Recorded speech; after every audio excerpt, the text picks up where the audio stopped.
Então, primeiramente, boa noite a todos. Sejam muito bem-vindos a mais uma edição da Semana Acadêmica da Escola Politécnica, a SAEP.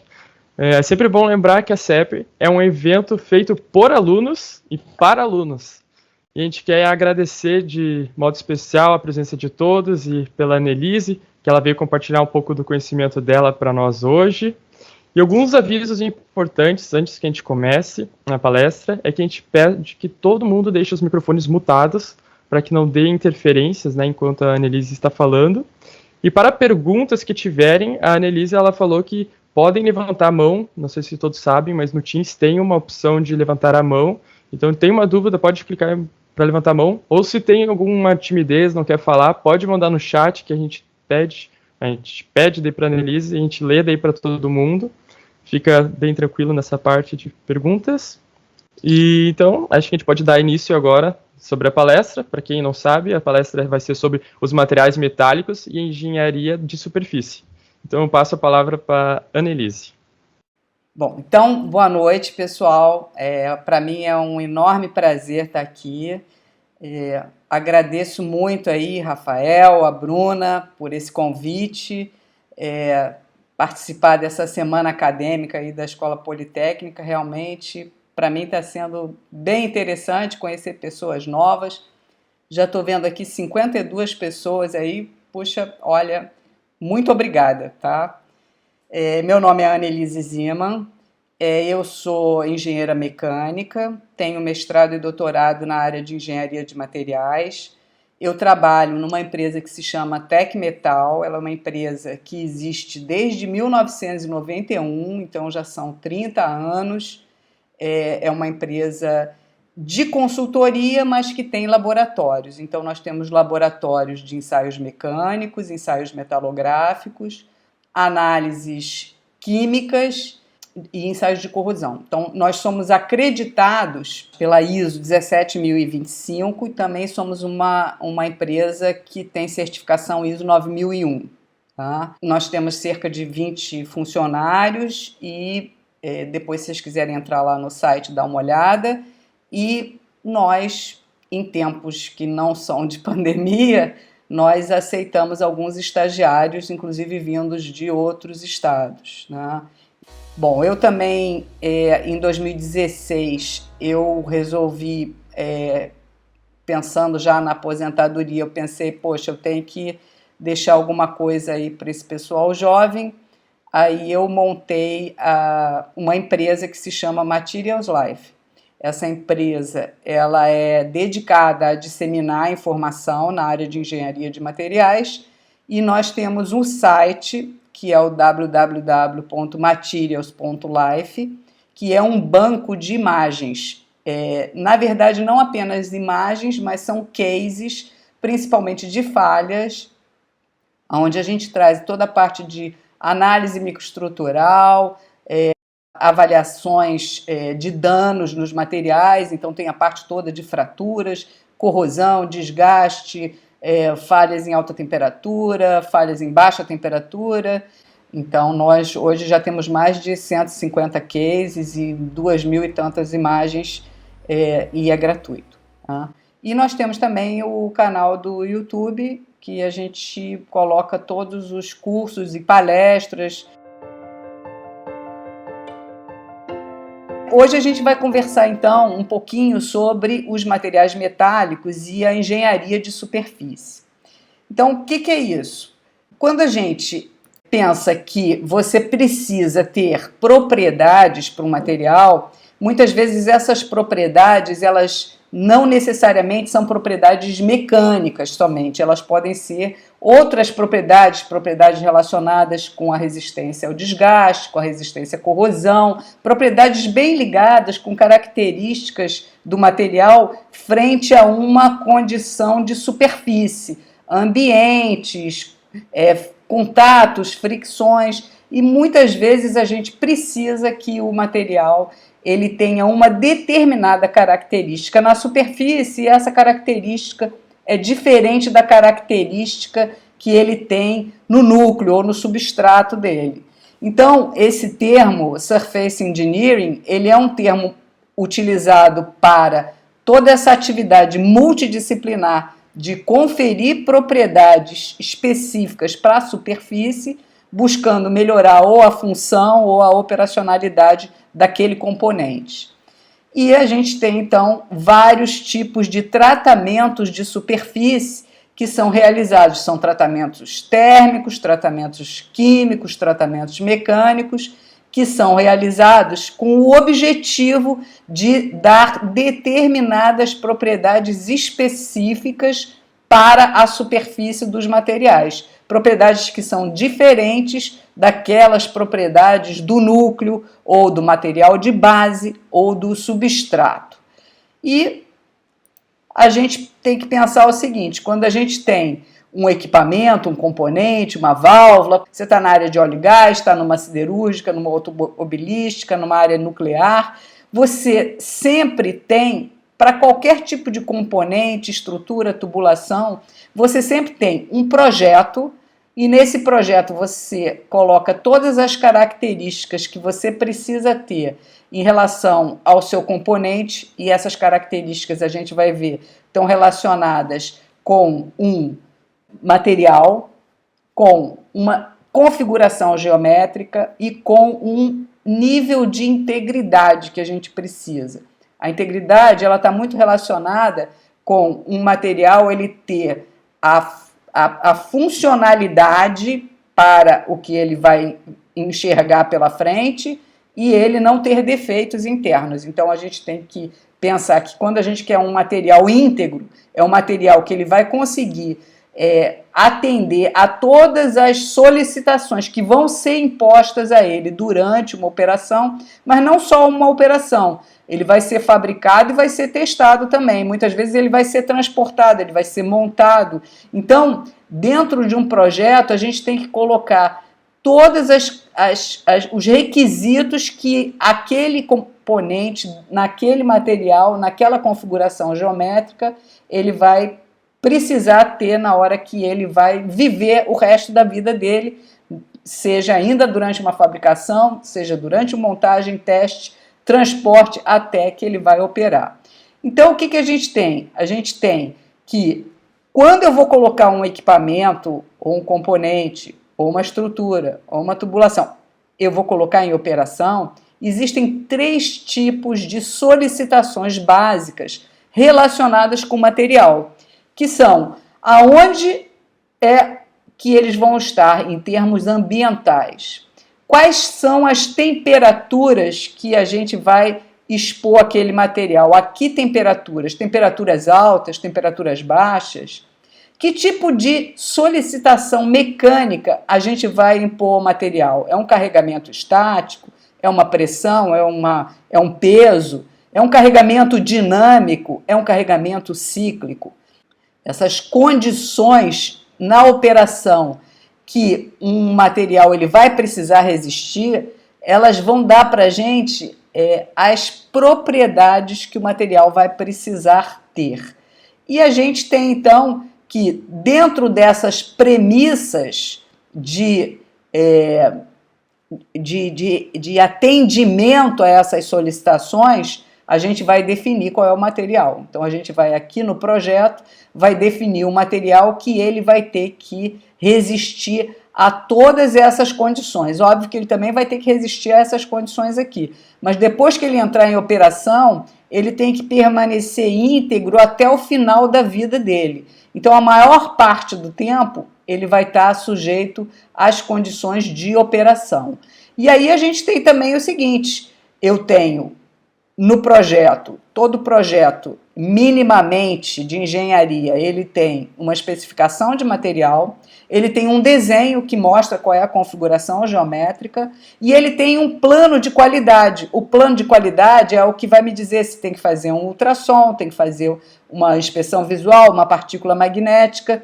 Isso aí todos são ensaios não destrutivos que vão dizer se aquele material vai ter a necessária integridade para ele resistir a essas condições que estão sendo impostas aqui. E a integridade está ligada, então, com a ausência de defeitos e com o material ter as propriedades que ele precisa para ele resistir a essas condições aqui. E aí a gente tem o seguinte, bom, na hora que eu vou fabricar, então quando eu vou fabricar eu tenho todas as minhas tecnologias de fabricação e de inspeção, e eu vou precisar pensar nisso especificamente quando a gente fala de engenharia de superfície, eu vou ter que pensar nisso numa combinação entre o que é um substrato e o que é a superfície do material, seja com um tratamento mecânico, com um tratamento térmico, com um revestimento. Então, eu vou precisar que isso tudo aqui seja muito bem pensado, muito bem trabalhado, para que eu possa ter um material íntegro até o final da vida. E existe um conceito, que é o conceito do Life Cycle Cost, que é o conceito do custo do ciclo de vida. Porque muitas vezes o pessoal pensa, poxa, eu vou usar, para que eu vou usar um aço inox, eu posso usar um aço carbono e botar uma pintura nele, por exemplo, e aí tá bom porque ele vai resistir àquele ambiente, basta eu pintar. Mas muitas vezes, naquele ciclo de vida, uma pintura pode ter uma duração muito pequena, e aí você tem que renovar essa pintura a cada tantos anos. Muitas vezes você pode precisar, ou você pode ser mais barato para você não ter todo um custo operacional. Então, o custo operacional, que é esse OPEX, é o custo que você tem na hora que você coloca um equipamento em operação e você precisa, de alguma forma, ou ter uma parada, que muitas vezes é uma parada programada, mas muitas vezes é uma parada imprevista, porque aconteceu uma falha. E quando acontece uma falha numa parada imprevista, você tem um lucro cessante. E muitas vezes, só esse custo OPEX num lucro cessante de uma falha, ele pode ser muitas vezes maior do que o custo que você tem a mais de ter utilizado um material que seja mais adequado aqui. Então, o custo do ciclo de vida é o custo do capital investido, que é o CAPEX, mais o custo de tudo que você fizer em operação, que é o OPEX. Então, você tem que buscar o menor custo do ciclo de vida. E, com certeza, o material adequado é aquele que vai manter as propriedades durante toda a vida útil no menor custo. Então, custo também faz parte de seleção de materiais, e é muito importante isso. E agora pensando na superfície. Então, quando a gente tem um material que ele tem uma superfície exposta, existem várias condições que a gente vai impor especificamente àquela superfície e a gente vai precisar que o material tenha uma determinada característica. Por exemplo, eu tenho ambientes agressivos. Esses ambientes tanto podem ser fluidos, como podem ser partículas, por exemplo, dentro desse ambiente. Então, pode ser um ambiente mais corrosivo ou um ambiente que pode causar desgastes. Então, eu estou ligada aqui com atender a vida útil do material, ele dentro de um ambiente agressivo. Nesse ambiente, a gente pode ter um ambiente gasoso, a gente pode ter um ambiente aquoso. Então, a gente vê que aqui são diferentes tipos de solicitações que a gente vai impor. E eu posso falar de alguma coisa que está quente, ou eu posso falar de uma condição operacional que está gelada, por exemplo. Então, e eu posso ter no ambiente partículas que sejam partículas mais duras, partículas macias, tanto as partículas como os fluidos, eles podem estar nesse ambiente e eles podem passar aqui na superfície do material metálico com uma determinada velocidade ou com determinado ângulo de ataque. A gente vai ver que essas condições todas, que são às vezes muito específicas para aquela condição que eu vou colocar o material, essas condições vão me dizer alguns tipos de danos comuns que vão acontecer no material metálico, caso ele não esteja preparado para resistir.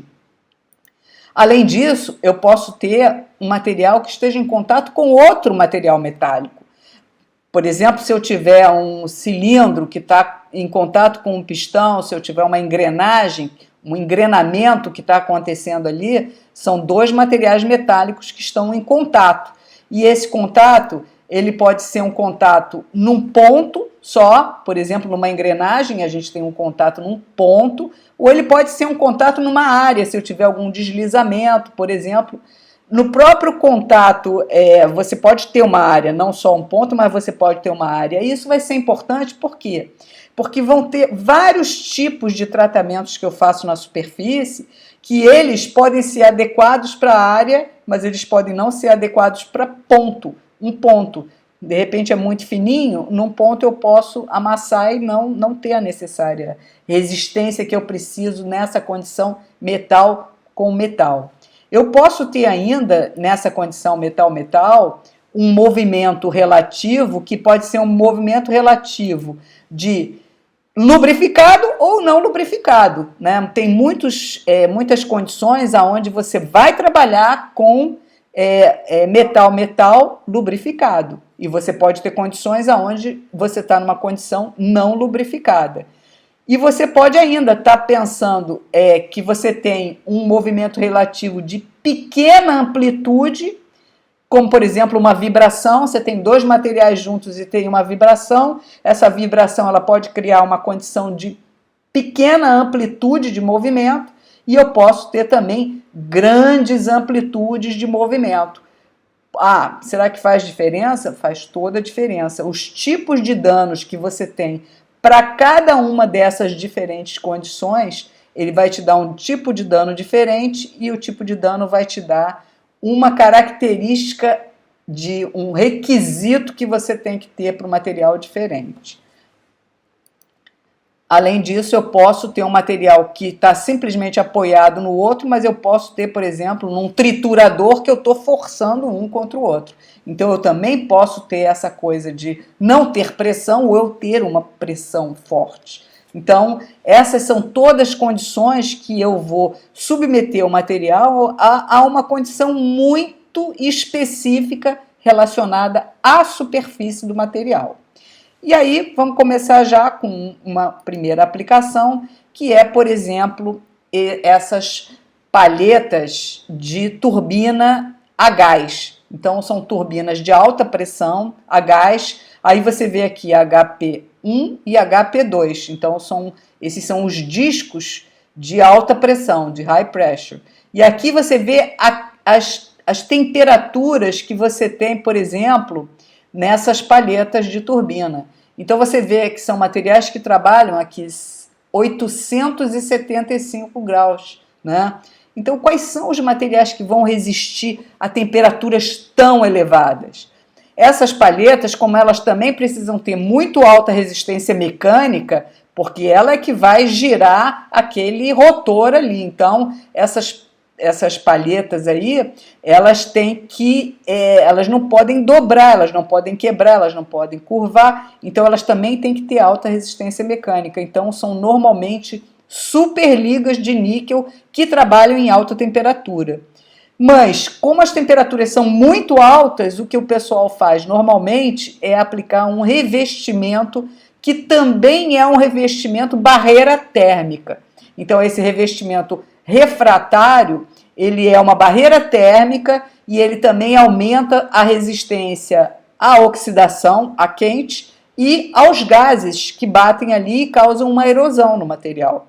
Então você vê, e o mais interessante é que o revestimento para essas palhetas de superligas de níquel é um revestimento onde você faz, na verdade, como se fosse uma cementação, é um pack cementation. Você bota num ambiente onde você vai ter a difusão de um elemento, e o mais incrível é que esse elemento é o alumínio. Então você vê, ele vai formar ali o níquel aluminide, que é um revestimento que forma por difusão, porque você botou em alta temperatura e criou uma camada por difusão, e aí você vê, poxa, o alumínio funde a 600 graus, mas ele vai resistir lá, criando uma liga refratária, ele vai resistir a quase 900 graus. Então você vê, essa é uma aplicação, por exemplo, de um revestimento na superfície. E aqui está mostrando, né? Quando você tem o revestimento e quando você não tem o revestimento. Fala, Amanda, pode falar. essa difusão do alumínio, ela acontece já durante a aplicação da turbina ou na aplicação do revestimento? Não, então, esses são processos fabris que você vai utilizar para fabricar as palhetas. Então, elas entram em operação já com o revestimento. Mas essa pergunta foi legal, porque muitas vezes o pessoal, lá pelo meio da vida, eles veem que está começando a dar algum problema, eles vão e fazem um reparo, porque essas palhetas elas encaixam, né? Então, ele pode tirar a palheta e mandar dar o revestimento. O revestimento ele é feito, obviamente, numa outra fábrica que faz revestimentos, tá? Sim. Mais uma. Como é aplicado esse revestimento? Então, ele é um revestimento. Vocês já estudaram alguma coisa sobre a cementação, que é feita cementação numa caixa fechada, que você bota o carbono no material? Vocês já olharam essa coisa? Porque é parecida com essa. É esse que eles chamam de pack cementation. Ele bota um pó e bota ela dentro e aí bota em alta temperatura numa caixa fechada. O contato do material com uma caixa fechada vai criando um vapor lá dentro, uma pressão, e aí ele vai criando essa difusão, né? É uma difusão que cria por conta de você ter realmente um gradiente de concentração química. E aí ele vai formando a liga entre o níquel e o alumínio. Entendido? Entendido, obrigada.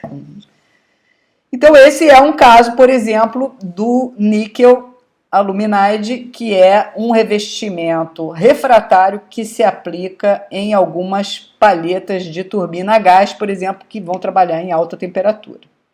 Agora eu trouxe um outro caso aqui, que é um caso bem interessante. Um instrumento de pressão, ele vai medir a pressão, só que ele você tem numa tubulação, por exemplo, um fluido que é corrosivo e você quer medir a pressão, você tem um transmissor aqui e um diafragma. Esse diafragma é uma chapinha corrugada que ela tem um efeito mola ali e justamente quando ela vai estender para um lado ou para o outro, você vai ter os sensores ali que você vai saber qual é a pressão que está fazendo a força ali naquele diafragma. Só que tem alguns fluidos que eles são, como por exemplo com o hidrogênio. O hidrogênio ele é um átomo muito pequenininho, né? E ele, quando ele está em ambientes, por exemplo, H2, você não tem o átomo sozinho, ó, ele é a molécula. Mas é aquela molécula com alta pressão, ela encontra uma superfície e acontece uma dissociação. E aí você vai enchendo a superfície do material de átomos, porque o H2 vai dissociar e vai formar 2 Hs ali, e você vai criar uma concentração maior de hidrogênio, e a tendência do hidrogênio é penetrar. Então, o que você tem? Você tem aqui um ambiente e aqui um diafragma, né? Esse diafragma, normalmente, ele tem que ser de um material resistente à corrosão e ele tem que ter uma alta resistência mecânica, ele é encruado, ele tem um efeito mola. O efeito mola é justamente porque você empurra, ele volta, né?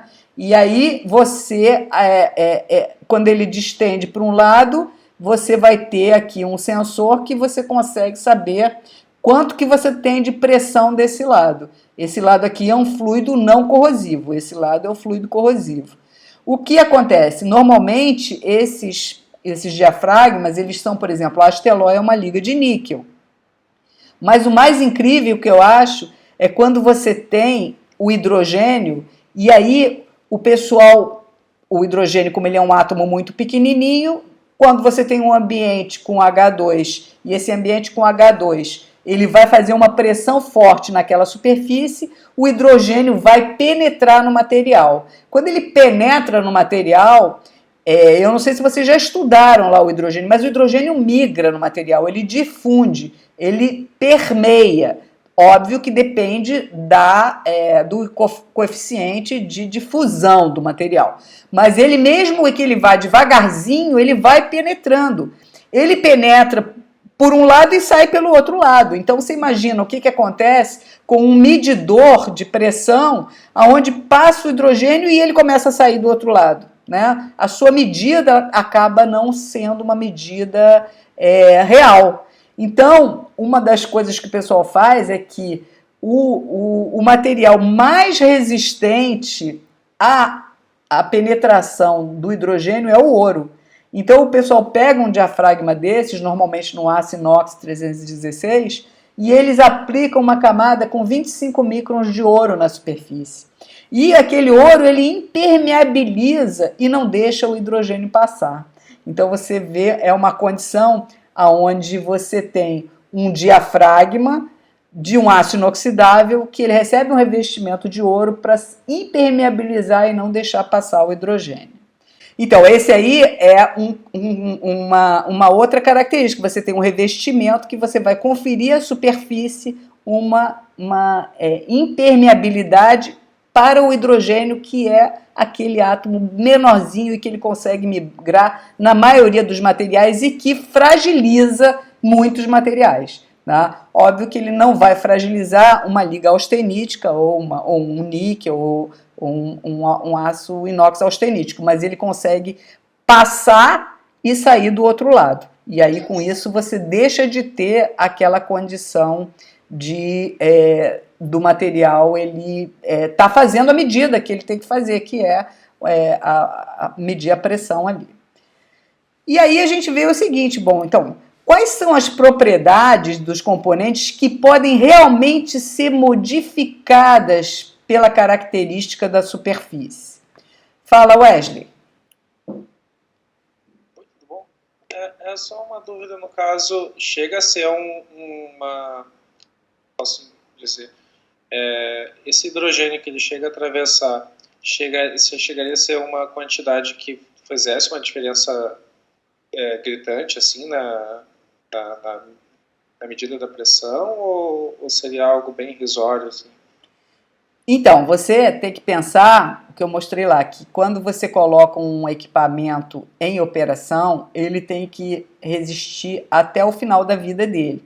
Se você observar a vida útil de um equipamento, né, ela pode, numa linha, né, numa tubulação, ela pode ser 20 anos, 25 anos, mas ela pode ser 5 anos, então isso tudo depende, mas na hora que um equipamento ele perde a precisão dele, e a precisão dele está relacionada com uma condição que ele vai acumulando um hidrogênio ali, como é que você vai saber se a sua medida está certa ou errada, né?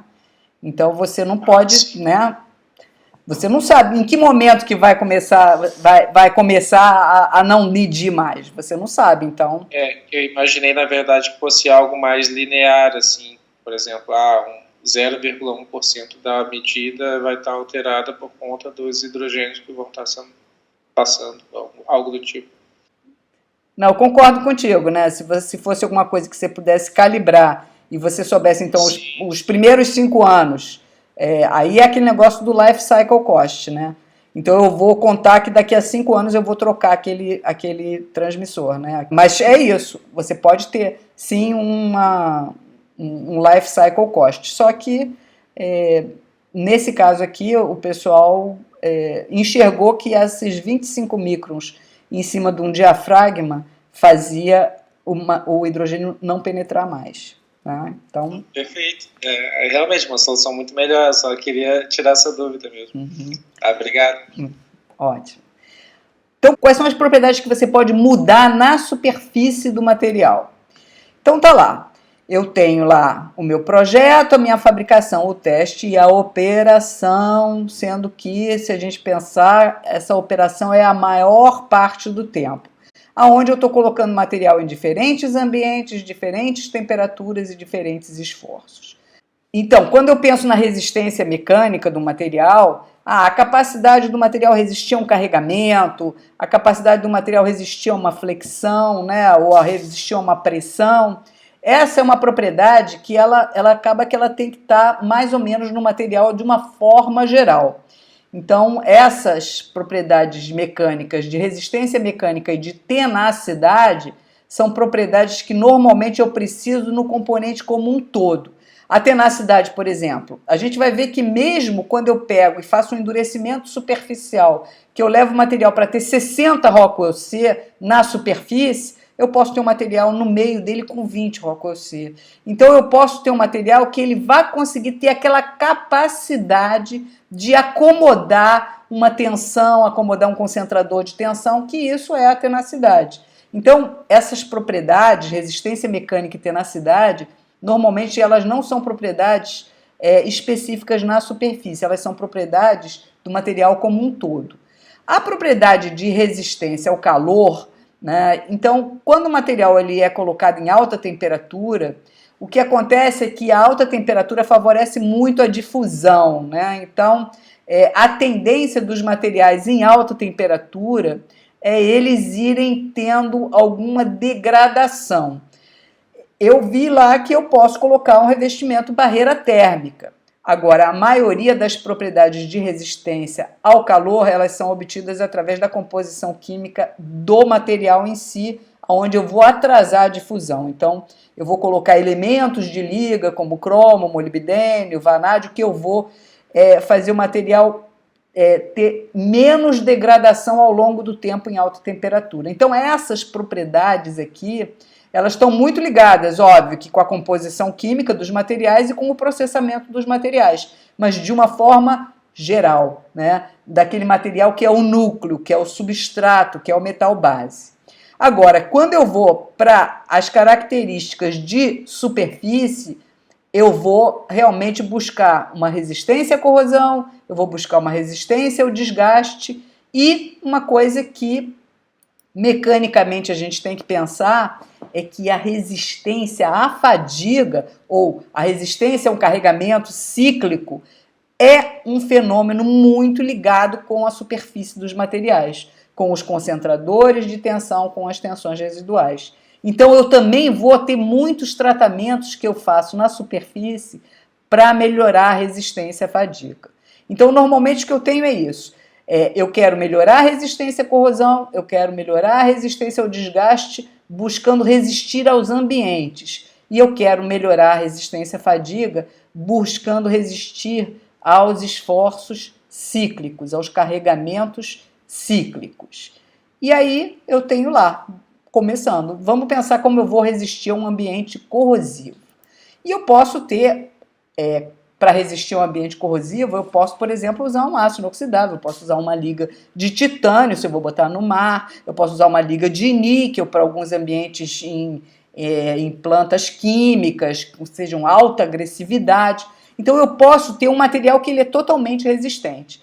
Mesmo para os materiais totalmente resistentes, a principal característica de um material resistente à corrosão é a passivação. Então, a maioria, poucos são os materiais que já são naturalmente resistentes, como o ouro, por exemplo. A maioria dos materiais, dos aços inoxidáveis, as ligas de titânio, elas normalmente precisam alguma passivação. Então, você tem tratamentos químicos que fazem isso, tá? Você vai tratar quimicamente para obter essa passivação, e essa passivação ela não pode ser perdida ao longo da vida do material. Então, ao longo da vida, muitas vezes você tem que parar um equipamento e fazer uma repassivação nele, para que ele tenha uma resistência à corrosão alta. Mas, além disso, você pode ter, por exemplo, um material que ele vai ser inoxidável, ou vai ser um CRA. CRA é um Corrosion Resistant Alloy. Ele pode ser um CRA só na superfície. Se você, por exemplo, fizer um clad. O clad é você colocar um material resistente à corrosão na superfície e ter todo um material base embaixo de uma liga mais barata, aço carbono, aço baixa liga, e você colocar um material resistente à corrosão só na superfície. O clad, a característica dos cladeados é ter ligação metalúrgica. Você pode botar também um liner, tá? O liner não tem ligação metalúrgica nenhuma. Você bota um material ali, mas você não, a ligação ali, você só coloca ele em cima e prende ali nas bordas, mas é uma ligação mecânica, não é uma ligação metalúrgica. A ligação metalúrgica é quando você efetivamente vai soldar o material, tá? Então eu tenho, para resistir a esses ambientes, muitas vezes eu coloco lá um cladding. Ou eu posso colocar um revestimento que seja uma barreira física.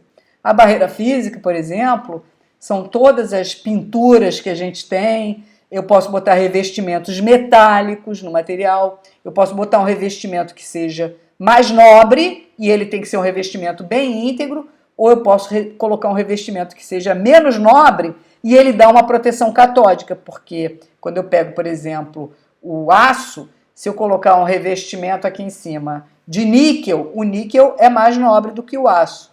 O revestimento de níquel vai ter que ser totalmente íntegro para que aquele aço não sofra corrosão. Porque se eu tiver uma falhazinha, ele vai sofrer corrosão. Assim como se eu colocar uma pintura. Se eu botar um revestimento orgânico ali em cima, ele pode romper o revestimento, ele vai corroer.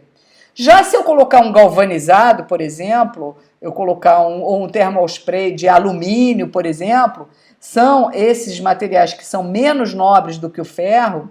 Nesses materiais aí, o que acontece? Você coloca um revestimento na superfície, aplica um selante, aquele revestimento, enquanto tiver aquele selante, que é um polímero, ele vai dar uma barreira física. Na hora que você perder aquele selante, ele vai então, num ambiente mais úmido, por exemplo, você vai ter aquele zinco protegendo o substrato. Então esses são os revestimentos que te conferem proteção catódica. Então basicamente o que a gente tem? A gente tem ou os materiais resistentes, inoxidáveis, ligas resistentes à corrosão, que podem ser integrais, que aí não é uma questão de superfície, ou eles podem estar só na superfície num cladding. Eu posso ter os revestimentos barreira física, do tipo revestimentos metálicos, revestimentos orgânicos, e eles podem, se eles são barreira física, a barreira for rompida, eles vão ter corrosão. Ou eu posso ter um revestimento tipo proteção catódica, onde ele inicialmente pode dar uma barreira física, porque eu vou colocar um selante em cima, mas assim que aquele selante for perdido, eu vou ter então o próprio revestimento sendo um sacrifício para proteger todo o material. E eu tenho também os fosfatos. Um fosfato, na verdade, quando eu faço um banho de fosfato, um fosfato é uma conversão inorgânica ali. Então eu deposito fosfato, só que o fosfato não vai dar nenhuma proteção contra a corrosão. O que eu tenho que fazer é que o fosfato vai me dar uma rugosidade tal que aí eu vou passar um óleo em cima, e é o óleo, o fosfato oleado é uma das formas que você tem de proteger contra a corrosão, tá? E aí eu trouxe para vocês verem aqui, por exemplo, o que é um cladding, né? Então essa aqui é uma válvula. Ela é uma válvula de aço baixa liga, onde ela foi totalmente revestida internamente com o Inconel 625, que é uma liga de níquel. Então aqui está mostrando como é que é. É uma solda que vai revestindo, revestindo, revestindo, tá vendo? Nesse caso aqui é uma solda TIG, que a gente tem o eletrodo de tungstênio, e o arame vem saindo por aqui e vai tendo um revestimento em toda a superfície, até que você preenche tudo.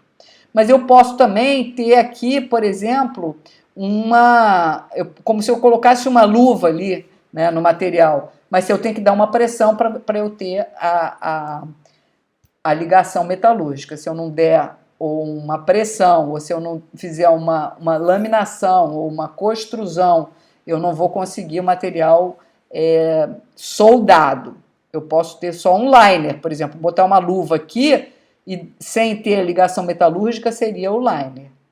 E aqui tem o cladding por explosão, por exemplo. Eu tenho uma chapa e eu vou cladear um material explodindo um material em cima do outro ali. Então, eu boto uma chapa grande de aço carbono, posso botar uma chapinha de aço inox, por exemplo, boto o explosivo em cima e crio uma frente de explosão. Aquela frente de explosão empurra a chapa uma em cima da outra, e aí eu vou ter uma chapa cladeada, e essa chapa cladeada depois ela pode ser calandrada para formar, por exemplo, uma esfera, um vaso de expressão, uma torre. Esses são os cladeados, tá? Eu vou ter só um pedacinho de material resistente à corrosão na superfície e o resto vai ser de um material de menor custo. Tá? Então, esses são os revestimentos que são feitos por soldagem. Tá? Aí agora eu tenho os revestimentos orgânicos, que são as pinturas, os coatings. O mais importante de um coating é que quando você faz uma pintura externa, você acaba tendo uma visibilidade boa para saber se a pintura está sofrendo algum dano, se ela está começando a destacar, porque as pinturas, elas ali sendo polímeros, se elas sofrem radiação, se elas sofrem temperaturas, se elas sofrem calor, você pode ter vários tipos de degradação para os materiais não metálicos, né? Então você acaba tendo facilmente uma visibilidade do que está acontecendo. O problema é quando você coloca coatings internos. Então você bota um coating dentro de uma tubulação, dentro de uma válvula, dentro de uma linha, e aí você acaba tendo que ter todas as suas interfaces até onde o seu fluido que você quer proteger, o seu material daquele fluido corrosivo, até onde aquele fluido pode molhar. Então você tem que fazer um revestimento que ele vá até aqui uma região que veda. Porque se ele parar aqui no meio, você vai criar uma interface e você vai acabar tendo um processo corrosivo. Por quê? Porque o coating ele é uma barreira física. Na hora que aquela barreira física ela é destruída, o seu material vai sofrer corrosão. Então a gente tem lá, olha, aqui por exemplo, foi uma válvula, né, de água do mar, que ela era revestida internamente com uma pintura, mas o que acontece? Numa linha, numa tubulação, você tem um fluxo do seu fluido interno mais ou menos laminar ali, um fluxo mais arrumadinho. Na hora que entra numa válvula, você acaba tendo algumas turbulências.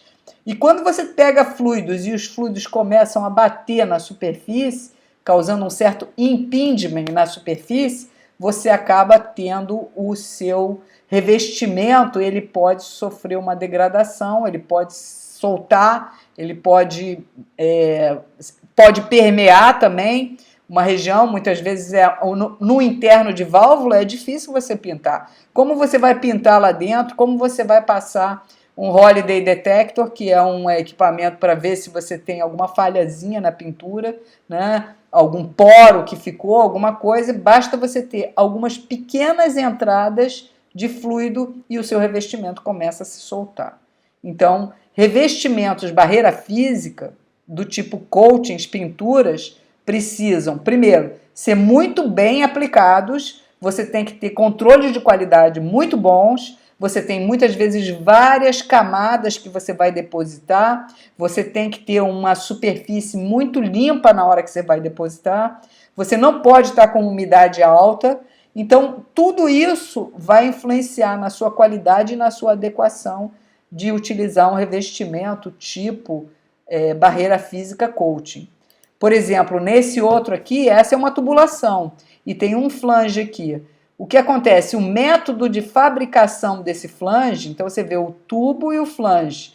Aqui é a parede do tubo, então aqui é o interno do tubo, a parede do tubo e o flange.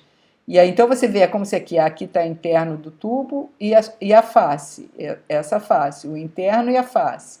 Aqui o interno, a face. Então o que acontece? Como você essa construção aqui, ela foi feita com uma solda que não tem uma fusão completa, e como essa tubulação ela estava na saída de uma bomba, e a saída da bomba, a bomba é um equipamento rotativo e ela pode sofrer vibrações. Então você acaba colocando um revestimento numa condição onde o revestimento ele não vai resistir àquela condição. E ele não vai resistir por quê? Porque o revestimento não tem a mesma capacidade do material de acomodar aquele deslocamento, e aí ele rompe. Na hora que rompe, o que você vê realmente é o processo corrosivo, que é esse processo corrosivo aqui, e aí você acabou, né? Daqui a pouco está tudo vazando. Então é muito importante entender que quando você tem uma barreira física, você tem que colocar um revestimento barreira física, um coating, numa condição onde você vai ter a integridade daquele coating, tá? Outro revestimento, esses aqui agora já são do tipo proteção catódica. Então, esses aqui são até, eu coloquei interessante aqui para vocês saberem, porque, por exemplo, o zinco, ele é um material menos nobre do que o ferro. Então, se você colocar um revestimento de zinco em cima do ferro, você vai ter o quê? Você vai ter que qualquer pequena ruptura aqui do seu revestimento, você vai expor o ferro, mas o zinco, como ele é um material que pode se sacrificar pelo ferro, porque ele tem um potencial mais eletronegativo, então ele vai se consumir primeiro e vai procurar proteger o ferro. O que vai acontecer? Dependendo da quantidade de zinco que você colocar, você vai ter uma maior proteção ou menor proteção. Então você vê, esse processo aqui é um processo eletrolítico, uma zincagem eletrolítica. Botou 12 microns de espessura. Isso aqui são metalografias, tá? Então aqui você está vendo é um corte, uma seção em corte da superfície. Aqui fora é a superfície, aqui é o revestimento, aqui embaixo é o substrato de aço. Aqui você já vê que esse aqui já é um galvanizado, que é esse zincado a fogo, que é você bota o material num banho de zinco, porque o zinco funde em baixa temperatura. E aí você vai criando aqui uma liga do zinco com ferro e depois você vai depositando aqui esse zinco, ele vai crescendo aqui, ele vai se solidificando aqui. Esse galvanizado aqui, ele já tem 200 microns de espessura. Então você vê aqui, olha, você ter uma quantidade de zinco aqui muito menor que a quantidade de zinco aqui. Sendo que se você fizer uma aspersão térmica, né? O que é a aspersão térmica? Você tem ou um pó ou um arame que você pode fazer uma aspersão num processo a arco, ou você pode fazer uma aspersão com uma chama, você vai jogar aquele material, gotículas daquele material na superfície e você consegue colocar 2 milímetros de espessura, ou seja, 2.000 microns de espessura. Então, quando você tem revestimentos do tipo proteção catódica, você tem aqui diferentes espessuras, vão te dar diferentes proteções contra corrosão. A proteção, quando você bota 2 milímetros de zinco, é muito maior do que quando você coloca 12 microns de zinco. E esse é um revestimento do tipo proteção catódica. Quando você tiver qualquer ruptura, o meio vai chegar lá, mas quem vai corroer não vai ser o substrato, quem vai corroer vai ser o zinco. Fala, Domingos. Primeiro, boa noite. E eu queria perguntar, por exemplo, eu trabalho numa empresa e às vezes a gente faz estruturas metálicas com galvanização a fogo, né? E depois na montagem ela pode sofrer, normalmente, ou às vezes a gente acaba soldando isso, né? E aí a gente acaba utilizando uma galvanização a frio, que é como se fosse um spray. Uhum. Não sei se tu poderia comentar, tipo assim, com certeza a galvanização a fogo ela tem uma profundidade muito maior, né? Mas eu não sei o que poderia acontecer de corrosão nesse caso com a solda e se é eficiente essa galvanização com spray que é o que tem no mercado, ou se tem alguma outra coisa que a gente poderia utilizar. Então, foi bom você ter feito esse comentário, exatamente, porque quando você tem o zinco, você não consegue soldar, porque justamente porque ele funde a 200 e poucos graus e o aço funde a 1500, você vai ter, aonde você esquentou o material, o zinco você até, o ideal é você remover ele, porque ele pode gerar fumos de zinco, e esses fumos são bem tóxicos, então normalmente o pessoal, nas regiões de solda, o pessoal até remove o zinco mesmo. E você pode fazer alguns processos. O processo, esse galvanizado a frio, que chama, na verdade esse aí não é nem o zinco puro, né? Ele é como se fossem uns flocos que você tem. É como se fosse um primer, né? Ele tem uma proteção ele tem uma proteção bem menor do que o zinco metálico que você tem ali na forma de galvanizado a fogo. Mas Tudo, vocês têm que lembrar o seguinte, tudo é adequação ao uso.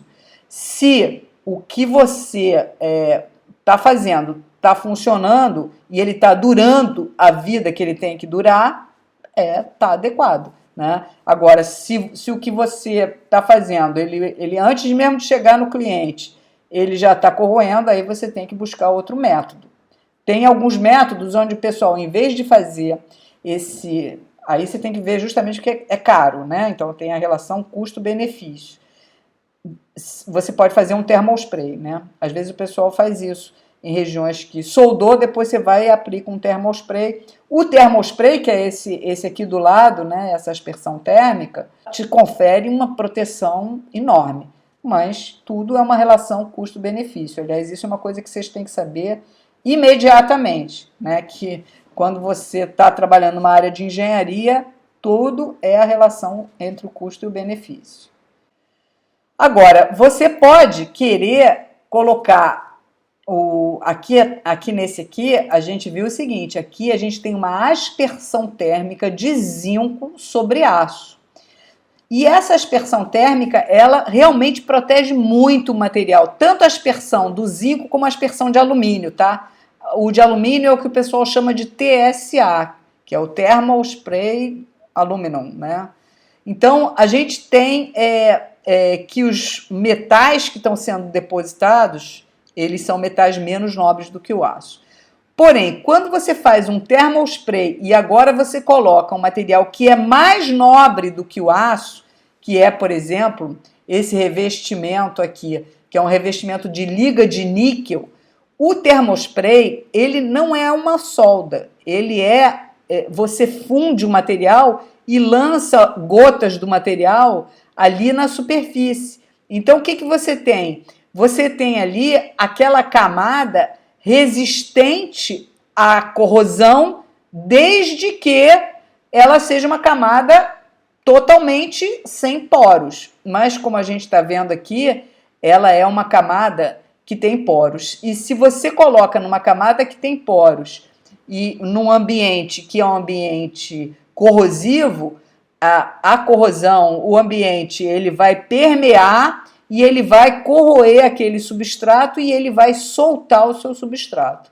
Então você tem que tomar muito cuidado com os seus revestimentos de material mais nobre aplicados pelo thermal spray, porque o thermal spray ele vai servir para resistir, por exemplo, a desgaste, porque no desgaste o que você tem é um contato, mas ele não vai servir para resistir à corrosão se ele tiver a possibilidade de permear o fluido através daquele revestimento. Então, é muito importante entender que se você vai utilizar um revestimento mais nobre do que o seu substrato, ele tem que ser contínuo e ele não pode ser poroso.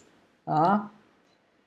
Bom, aí eu tenho a resistência ao desgaste, que é aquela questão da fricção, do movimento relativo. O que eu tenho? Eu tenho 3 tipos básicos de desgaste.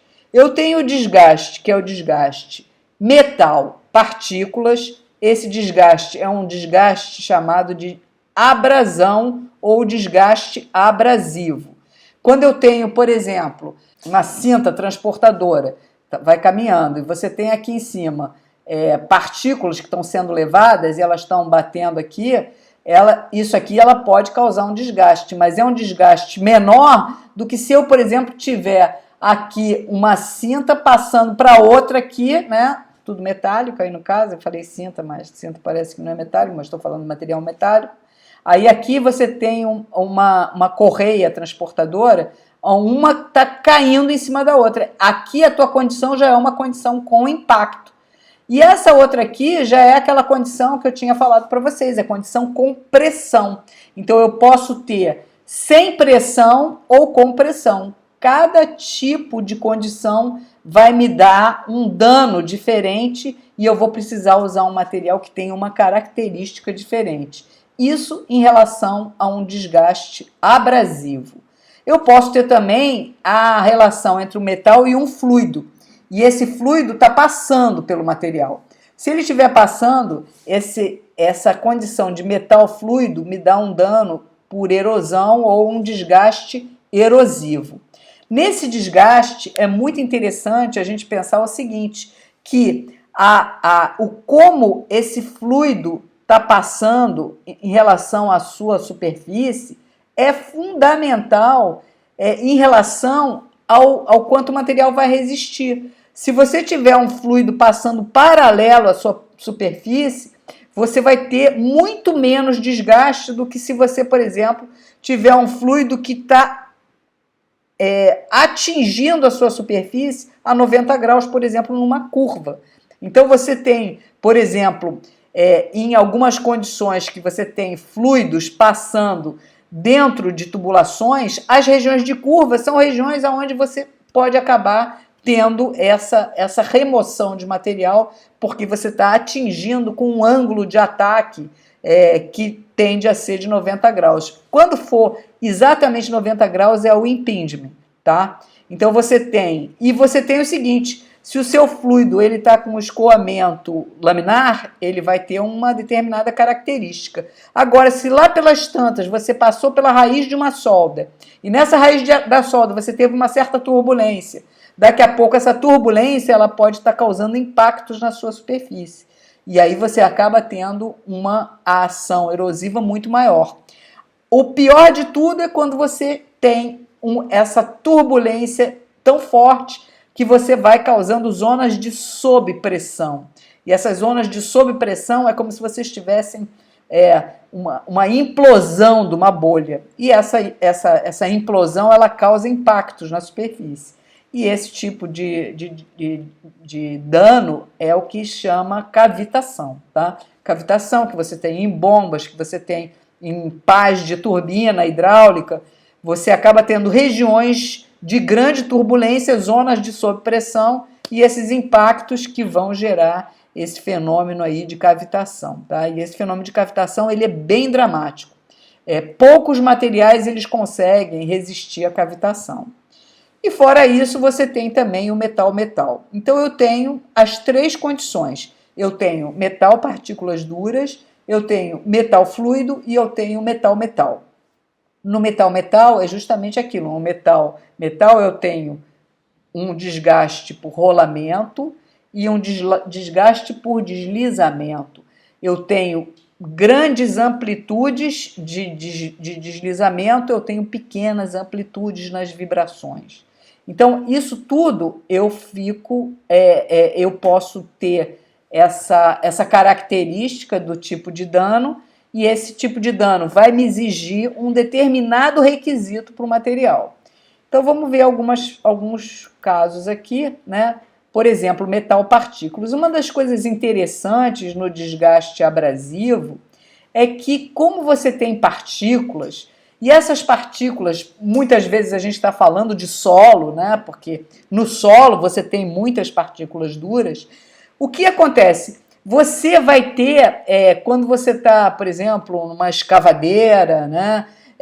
Ou quando você tem vários tipos de diferentes peças que vão estar, então você pode estar numa caçamba que vai estar recebendo terra com pedra, então você pode ter uma característica de desgaste abrasivo ali, mas muitas vezes você vai ter um desgaste, por exemplo, numa escavadeira, ela vai entrar no solo fazendo uma grande força, mas você não precisa ter ela totalmente recoberta. É diferente da resistência à corrosão. A resistência à corrosão, o fluido molha e ele causa o processo corrosivo. Agora, no caso de um desgaste com partículas duras, metal partículas duras, se você fizer essas ranhuras que a gente vê aqui, de um material bem duro, essas ranhuras aqui, elas podem fazer o material resistir. Ele vai resistir, ele vai entrar no solo, aquela região não vai sofrer desgaste. Mesmo que lá atrás você tenha um substrato que pode receber um desgaste, mas ele não vai receber direto o desgaste com pressão. Por quê? Porque você está com ele mais para dentro. Então, ele vai meio que receber o solo mais macio, menos pressão em cima dele.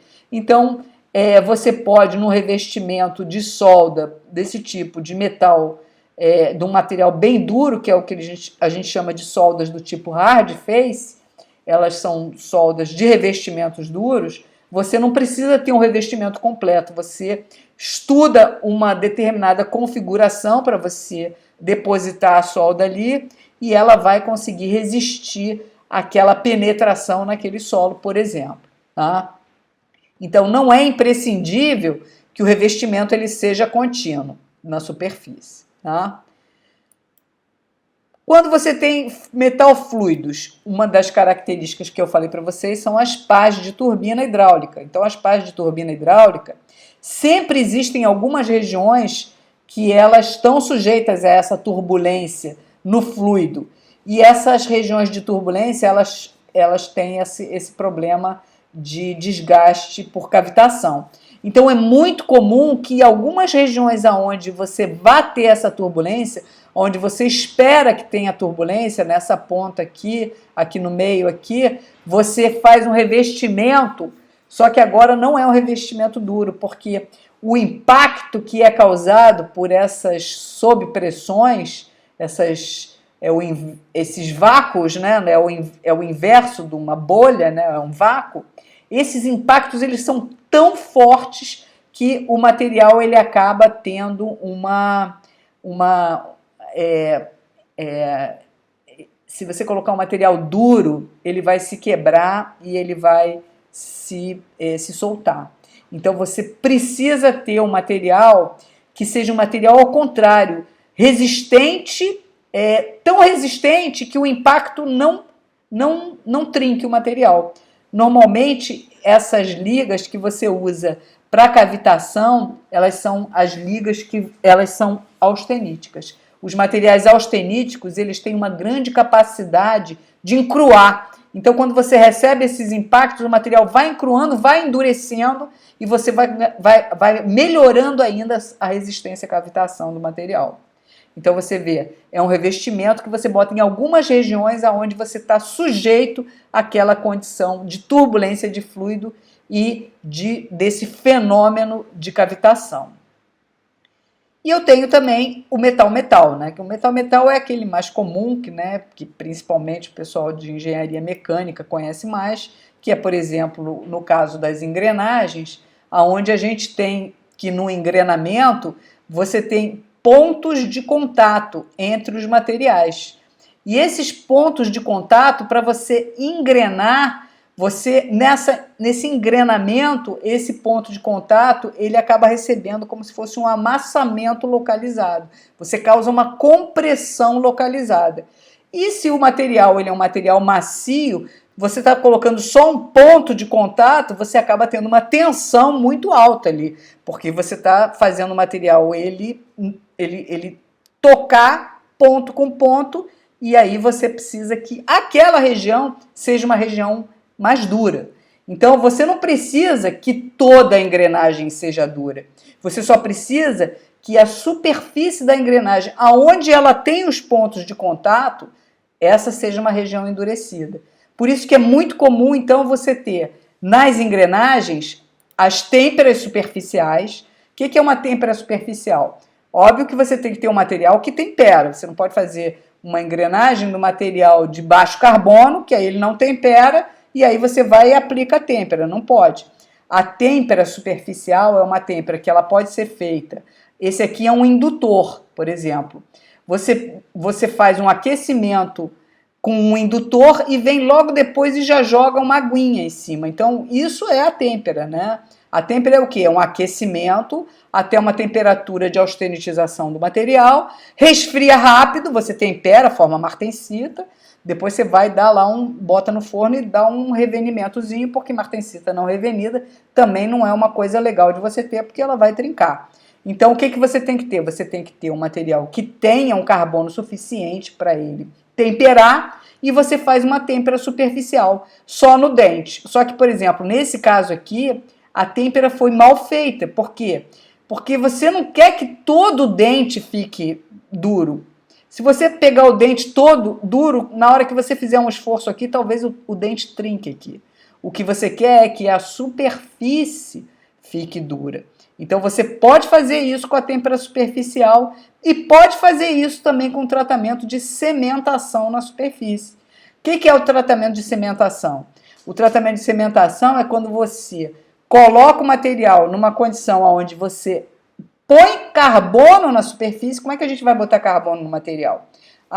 Eu posso ter o carbono entrando por difusão, desde que eu tenha uma atmosfera com potencial de carbono alta, eu tenha alta temperatura e pressão daquela atmosfera em cima da superfície. Eu posso ter cementações gasosas e eu posso ter cementações que são feitas também naquelas caixas com produtos cementantes com alto carbono.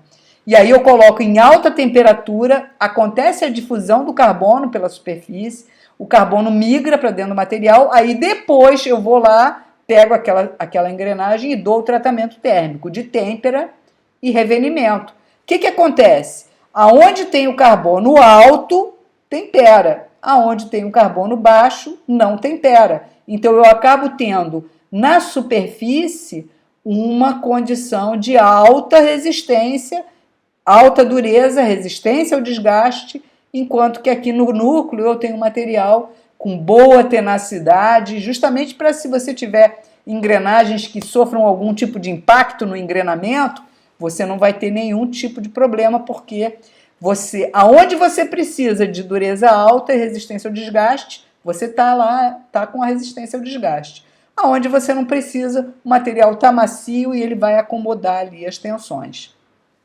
E aí a gente vê aqui, por exemplo, um gráfico de dureza contra distância a partir da superfície, e a gente vê que a gente tem durezas elevadíssimas aqui na superfície, mas aqui perto de 1 milímetro da superfície eu deixo de ter essa dureza alta e a dureza vai caindo justamente por quê?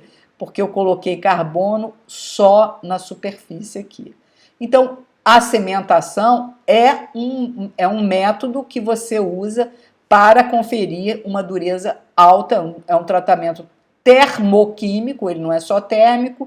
O anterior é um tratamento térmico. Eu não coloquei nada, eu não mudei a composição do material, eu apenas esquentei só a superfície. Aqui não, aqui eu coloquei o material todo em alta temperatura para temperar. Aqui eu só esquentei a superfície do material, eu não esquentei aqui embaixo. Aqui não. Eu botei o carbono, levei toda a engrenagem para o forno, temperei e reveni. E aí eu vou ter aquele endurecimento superficial. Eu posso também colocar solda, né? Eu posso fazer uma solda de um revestimento de hard face na superfície. Esse revestimento de hard face ele é um pouco diferente daquele para desgaste abrasivo. Então a gente tem hard faces para trabalhar com partículas duras, desgaste abrasivo. Eu tenho hard faces para você trabalhar com contatos metal-metal. Cada um tem a sua característica. Nesse caso aqui, a gente está vendo toda a parte de rolamentos, mas aqui, se você pensar, eu posso ter um mancal onde eu tenho um mancal de deslizamento. E o mais importante, esse deslizamento, ele tem que acontecer suave. Eu preciso ter um material com um deslizamento suave. Então é interessante que para o material resistir, o que eu faço? Nesse caso aqui, eu também coloco como se fosse um material de sacrifício. Eu boto um material muito macio, que é esse metal patente, que ele é uma liga à base de estanho, ele é muito macio, eu deposito aqui na superfície, e esse é um material onde eu vou poder colocar um eixo aqui em cima, e ele vai deslizar ali, e ele não vai dar desgaste. Por quê? Porque o material é tão macio que ele até age como se fosse um lubrificante. Então você tem vários desses tipos de revestimentos que atuam como se fossem lubrificantes. São revestimentos muito macios, revestimentos à base de estanho, à base de cobre. Então você acaba tendo revestimentos aplicados nesse aqui. O material é fundido na superfície, mas pode ser aplicado por vários métodos aí, e é um material apenas na superfície. E ao contrário do que a gente pensa, eu não vou aumentar a dureza do material, eu vou fazer um revestimento tão macio, que ele vai conseguir atuar como se fosse um lubrificante e não vai criar um dano no eixo, que é o que eu quero, porque isso aqui, essas pastilhas, quando começa a desgastar, eu troco a pastilha, eu não preciso trocar o eixo, né? Lembrando sempre aquela questão da relação custo-benefício. Agora, eu posso ter também, o que é muito comum é, por exemplo, nesses cilindros e cilindros hidráulicos, onde eu tenho um pistão de acionamento, é muito comum eu colocar o cromo duro. Mas o cromo duro, mas aí é duro. É duro, mas o cromo normalmente ele entra para um desgaste lubrificado. Então eu boto o cromo duro ele não serve para um ambiente corrosivo. Se eu colocar o cromo duro e colocar num ambiente offshore ou alguma coisa nesse sentido, ele vai corroer, porque o cromo ele não tem a característica da integridade. O cromo ele é todo meio que microtrincadinho, mas essas microtrincas no cromo elas são ótimas, porque como eu vou colocar o óleo penetra ali e é como se ele criasse aquela cama totalmente oleada. Então, um desgaste lubrificado com o cromo, ele é bem favorável, porque o cromo vai favorecer o deslizamento, não vai deixar o material ele sofrer o desgaste pelo atrito e você acaba conseguindo segurar aquele cromo na superfície do material. E eu tenho também deslizamentos, eu uso muito, quando eu preciso ter o cromo, eu coloquei para um deslizamento que tá lubrificado, está oleado.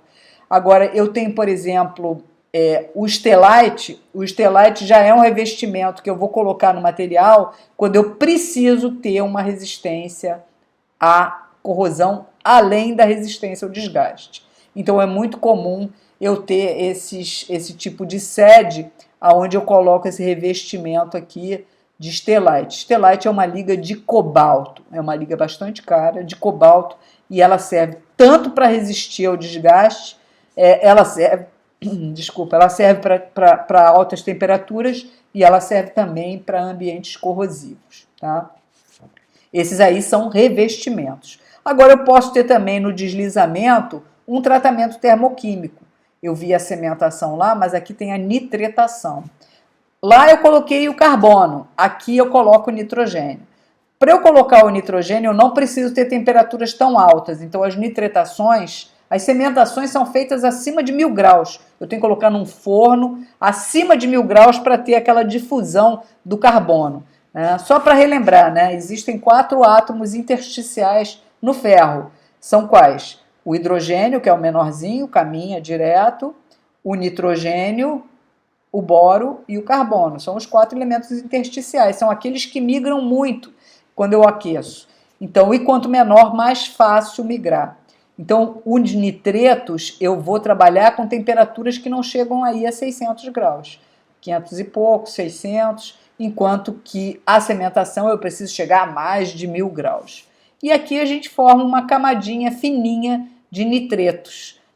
Os nitretos não são nitretos de ferro, eu não desejo nitretos de ferro, eu normalmente desejo nitretos de elementos de liga, aí, então, vanádio, titânio, então eu quero colocar um material, eu quero botar os nitretos que vão realmente me dar as melhores características de superfície aqui. Então, esse é também um endurecimento superficial de tratamento termoquímico. E agora vamos falar um pouquinho da fadiga, tá? Então, a gente falou já da resistência aos ambientes, seja ambientes corrosivos ou ambientes com desgaste, e agora vamos falar da questão de resistir aos carregamentos cíclicos, resistir à fadiga. Justamente porque a fadiga ela é um fenômeno que tende a ser um fenômeno de superfície. E aí você vê o seguinte, você vê aqui que, por exemplo, esse aqui é uma junta chamada telescópica, e essa junta ela fica pendurada numa plataforma de petróleo, de perfuração nesse caso, e aí eles estão soldando aqui uma linha externa, né? Aqui tem várias linhas que ficam soldadas aqui no externo. Então, estão soldando aqui um suporte.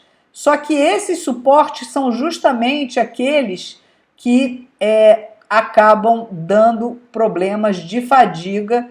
Por quê? Porque você coloca o material numa condição onde você prende o material e ele, como ele vai estar pendurado, ele gostaria de alongar, mas você prendeu, então ele cria uma restrição. Então ali você localiza as suas tensões e as suas deformações. Então o material ele acaba sofrendo ali uma região de concentração de tensão. O material não consegue ter esse relaxamento para acomodar aquela tensão, então ele abre uma trinquinha e com o carregamento cíclico essa trinquinha vai aumentando por fadiga. Então a fadiga é realmente um fenômeno onde a gente tem, se a gente pensar em tensões contra tempo, se a gente olhar aqui é a nossa tensão limite de escoamento. A fadiga você está com tensões variadas, necessariamente com períodos trativos, e o que acontece é que, por conta dos concentradores de tensão, a sua tensão local ela acaba sendo aumentada, acaba sendo ampliada. E depois que você nucleou uma trinca, a fadiga ela tem a seguinte característica. Ela tem 3 estágios. O primeiro estágio é o estágio de nucleação de uma trinca, e esse é o estágio que demanda mais tempo. Depois você tem a propagação da trinca, até que você tem uma trinca que chegou num tamanho tal aonde a seção resistente é pequena e aí você tem a fratura final estática. Então a fadiga ela tem esses três estágios: a iniciação, a propagação subcrítica, ou seja, uma propagação que ainda não está falhando, e a fratura final estática, que é quando chegou naquela dimensão crítica. E o que acontece é que depois que você iniciou a sua trinca, ela está propagando a cada ciclo que você varia a tensão, você tem uma estria propagando. Você tem a trinca, ela pega uma frente e ela vai propagando. Então você vê aqui esse monte de estrias aqui, né? Você vê aqui, ó, ele vai formando até o que o pessoal chama de marcas de praia. É como se você visse o lugar, o núcleo, aonde iniciou, e aí você vai vendo que vai formando, é como se fosse uma frente de propagação. Isso aí é como se fosse a onda chegando na areia ali, né? Então ela vai marcando, por isso que são as marcas de praia. E você vê que para cada uma daquelas variações de tensão, você tem uma propagação subcrítica aqui. E aí, então, qual é o principal problema da fadiga na superfície? Então, esse aqui, por exemplo, era aquele componente quando ele era novo. O componente novo, aqui é o tubo e aqui são os suportes que foram soldados. Aqui está o tubo e aqui está o suporte. O que acontece? No projeto novo, você vê que você não tem solda perpendicular aqui ao seu tubo. Você não tem nenhuma solda que ela fique perpendicular àquela condição onde o tubo tem que alongar. Aqui, essa solda aqui, ela é uma solda que ela está longitudinal, ela não está transversal. Então, essa solda, ela consegue alongar junto. Essa solda que o pessoal fez aqui é que é o grande problema, porque essa é a solda que cria a restrição e que gera as trincas. Então, o pessoal, depois que aconteceu aquela falha lá anterior, o pessoal foi ver que existiam várias condições onde o pessoal em campo tinha modificado aquele projeto original e tinha feito soldas perpendiculares. E aí, o que teve que fazer? Como essas soldas perpendiculares, elas estão na superfície do material, e o material ele acaba tendo uma concentração de tensões, e as tensões trativas que são as tensões que levam para a fadiga, que levam para a propagação, para a nucleação e propagação. O que foi feito? Foi feito, então, aqui um trabalho onde o pessoal deu aqui um pinning. um peeling, um encruamento superficial, batendo ali com uma ferramenta, e a ferramenta causou um endurecimento superficial e causou tensões compressivas naquela região. Então agora, ao invés do material ter uma concentração de tensões trativa, agora ele teve uma camada de material endurecido e com tensões compressivas. Então ali não ia ser mais o ponto onde ia iniciar a fadiga. Então você vê, quando você tem a fadiga, você tem que tomar muito cuidado com as suas superfícies e você ter concentradores de tensão naquela superfície, porque esses concentradores são justamente os pontos onde você vai iniciar um processo de fadiga. E aí eu trouxe para vocês verem aqui 2 casos onde o pessoal não entendeu muito bem o problema da fadiga. Nesse caso aqui, esse aqui era um eixo que o pessoal quis revestir o eixo para resistir ao desgaste, só que ele colocou isso aqui, essas ondinhas aqui, são justamente um jateamento que se faz na superfície do material para poder aplicar um thermal spray. Como o thermal spray ele é uma ação mecânica na superfície, você precisa ter um bom perfil de ancoramento. Só que esse perfil de ancoramento com essas ondas não é bom para fadiga. Ele pode ser bom para você ancorar esse thermal spray aqui. Então tá vendo? Esse eixo aqui, ele rompeu, e ele rompeu exatamente aonde? Ele rompeu exatamente aonde aqui tinha o seu thermal spray, e justamente na interface aqui ocorreu a ruptura por fadiga a partir dessa região aqui, porque você estava lá com concentradores de tensão que você criou na hora que você foi fazer o tratamento para o material ter resistência ao desgaste. Você quis que o material tivesse resistência ao desgaste e você destruiu a vida em fadiga do material, porque você usou o método errado. A mesma coisa aconteceu aqui. Aqui é uma pá de turbina, estava sofrendo um processo de erosão muito grande, o pessoal resolveu colocar um revestimento igual, um revestimento thermal spray, só que de carbeto de tungstênio, aí, bem duro, só que na hora que a pá começou a se movimentar, aquele revestimento trincou e lá embaixo o material ele acabou tendo vários concentradores de tensão e ele também veio a romper por fadiga. Então a gente tem que prestar muita atenção quando a gente quer fazer um determinado tratamento de superfície para obter uma determinada propriedade, mas a gente não pode destruir as outras propriedades do material para aquela aplicação específica. Então não adianta melhorar a resistência ao desgaste e destruir a resistência à fadiga do componente. Tá? Bom, aí agora então vamos ver quais são todos os tratamentos que a gente costuma ter, todos não, alguns tratamentos de superfície. Então eu tenho aqui, eu coloquei aqui todos assim meio juntos para a gente ver características interessantes. Então aqui eu tenho um nitreto de titânio, que eu tenho aqui só uma camadinha, isso aqui todas são metalografias, tá? São micrografias em microscopia óptica. Na verdade essa aqui é uma macrografia, essas duas aqui. Essa aqui também foi feita no microscópio, mas é praticamente uma macrografia, que você vê que isso aqui tem quase 3 milímetros, então você pode fazer até a olho nu, porque 3 milímetros você vê bem, né?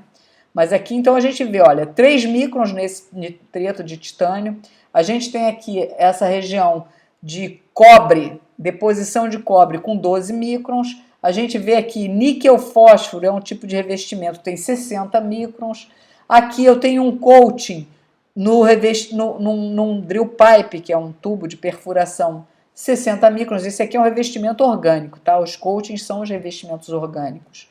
Aqui eu tenho uma camada cimentada que ela tem mais de 2 milímetros de profundidade. Aqui eu tenho uma solda que tem 4,5 milímetros.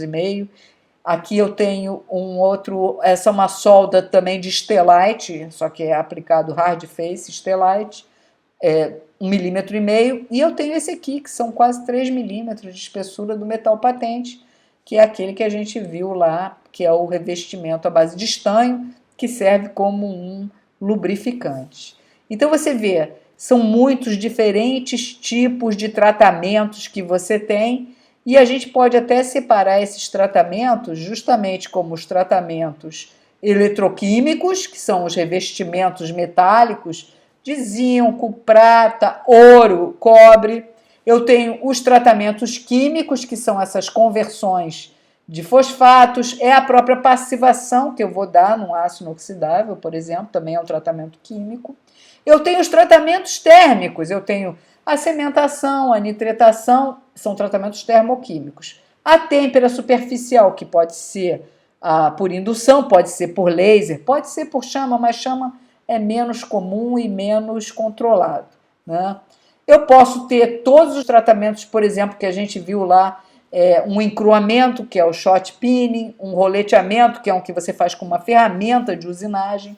Então, eu tenho vários tipos de tratamentos. Eu posso ter aqui aquele níquel aluminide, que a gente viu que era como se fosse um revestimento que é uma aspersão e uma difusão. A gente tem o metal patente fundido, a gente tem todas as soldas, né, claddings, tanto no estado sólido como por fusão. Eu tenho aqui o banho de zinco. Então, são muitos diferentes tipos de tratamentos que eu tenho de superfície quando eu quero justamente obter uma propriedade na superfície diferente da propriedade que eu tenho no núcleo do material. E aí a gente vem, né? Quando a gente deseja uma superfície com características diferentes, eu posso querer só uma finalidade estética, né? Uma pintura de uma determinada cor pode ser uma finalidade estética. Eu posso também colocar como um isolamento térmico, né? Então eu posso querer conservar a energia, eu posso colocar um isolamento para segurança, mas eu posso querer ter exatamente uma característica na superfície diferente do material, e justamente eu tenho que observar o projeto para saber qual é o tipo de solicitação para eu poder, então, pensar em qual o tipo de tratamento que eu vou fazer. Então tá lá, quando eu tenho uma solicitação mecânica, ela pode ser uma solicitação que eu tenho um contato, e pode ser um contato pontual, pode ser um contato deslizante, eu posso ter esforços cíclicos, essas são todas condições mecânicas que podem exigir resistência ao desgaste ou resistência à fadiga, por exemplo, apenas na superfície. E eu posso ter todas as condições ligadas aos ambientes mais agressivos. Eu posso ter corrosão, oxidação em alta temperatura, eu posso ter toda a parte de erosão ligada com os fluidos e gases tocando na parede, e eu ainda posso ter a parte toda de temperatura alta. Tudo isso ligado com os ambientes. E aí eu vejo lá, eu posso ter resistência à corrosão, posso ter resistência à oxidação, resistência ao desgaste. São todas as características que a gente vai ter de propriedades conferidas por tratamentos para resistir a algumas solicitações, que são aquelas solicitações que aquele ambiente vai, ou aquela condição do material em operação vai exigir. Tá? E a gente chega então aqui ao final, né, falando exatamente que para você garantir o comportamento íntegro, lembrando, integridade é ausência de defeitos e características para resistir às condições que eu vou impor em serviço. Então, para eu ter um comportamento íntegro, numa aplicação que envolva propriedades diferentes para a superfície e para o núcleo do componente, é importante eu, primeiro, fazer um bom projeto. Eu preciso projetar, e o método que eu vou utilizar para conferir as propriedades tem que ser compatível com toda a vida. Não adianta aquele negócio, eu vou garantir a resistência ao desgaste, mas aí ele falha por fadiga. Então, a gente tem que ter um bom projeto, a gente tem que especificar corretamente o tipo de tratamento. Uma das coisas que é importante vocês saberem também é que qualquer processo especial ele precisa ser qualificado, e uma qualificação significa você testar antes, fazer tipo um protótipo para você poder testar. Então você faz o seu processo de fabricação dando aquele tratamento, aí você vem, pega o material e testa ele numa condição similar à que ele estaria em serviço. Ou você faz ensaios em laboratório mesmo, mas você vai qualificar para o material atender aquela solicitação. Aí, bom, depois que você qualificou, você vai pegar, vai tratar o teu material do jeito que você pretende e depois você vai operar, mas você vai operar percebendo que aquele tratamento pode ter algumas limitações. Então você tem que saber quais são as limitações que aquele tratamento que o projetista pensou, ele está limitado, né? Não adianta você pegar um equipamento que aí você coloca um revestimento por uma aspersão, contando que não vai estar num ambiente corrosivo, e aí você vai e coloca o material num ambiente corrosivo. Então você tem que entender a limitação que o seu método ele tem. Então essa é outra característica. E aí chegamos aí ao fim, né? Então, um tempo bom, né? E eu quero muito agradecer a vocês. Eu vou abrir aqui para vocês fazerem as perguntas que vocês quiserem. Mas eu já está colocando aí, ó. A gente tem um canal no YouTube, que é o Materials Life. A gente tem o site, que é o www.materialslife. E se vocês quiserem me acompanhar lá no LinkedIn também, vai ser um prazer. Tá bom? Obrigada, pessoal. Nós que agradecemos a tua presença.